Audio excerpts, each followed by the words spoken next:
एक किसान के पास एक बिगड़ैल सांड था। उसने कई पशु सिंग मारकर घायल कर दिए। आखिर तंग आकर उसने सांड को जंगल की ओर खदेड़ दिया। सांड जिस जंगल में पहुंचा वहां खूब हरी घास उगी थी। आज़ाद होने के बाद सांड के पास दो ही काम रह गए थे, खूब खाना, हुंकारना तथा पेड़ों के तनों में सींग फंसाकर जोर लगाना। सांड पहले से भी अधिक मोटा हो गया।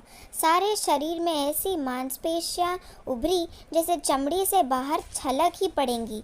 पीठ पर कंधों के ऊपर की गांठ बढ़ती बढ़ती धोबी के कपड़ों में गटर जितनी बड़ी हो गई। गले में चमड़ी वो मांस की तहों की तहें लटकने लगी।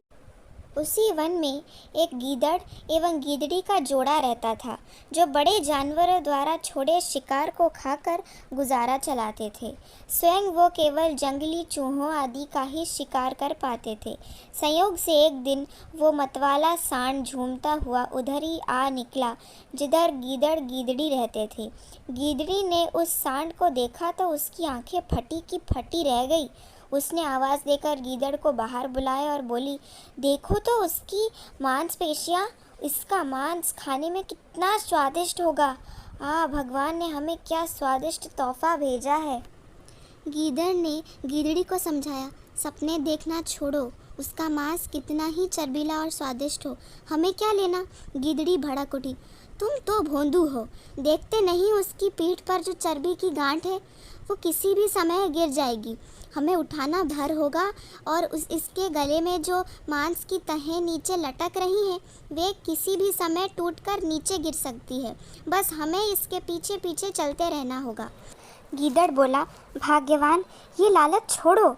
गीदड़ी जिद करने लगी, तुम हाथ में आया मौका अपनी कायरता से गंवाना चाहते हो। तुम्हें मेरे साथ चलना होगा, मैं अकेले कितना खा पाऊंगी। गीदड़ी की हट के सामने गीदड़ की कुछ भी ना चली। दोनों ने सांड के पीछे पीछे चलना शुरू किया। सांड के पीछे चलते चलते उन्हें कई दिन हो गए, पर सांड के शरीर से कुछ नहीं गिरा।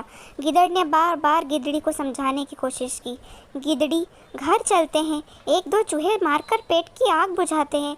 गीदड़ी की अकल पर तो पर्दा पड़ गया था, वो न मानी। नहीं, हम खाएंगे तो इसी का मोटा ताजा स्वादिष्ट मांस, कभी ना कभी तो ये गिरेगा ही।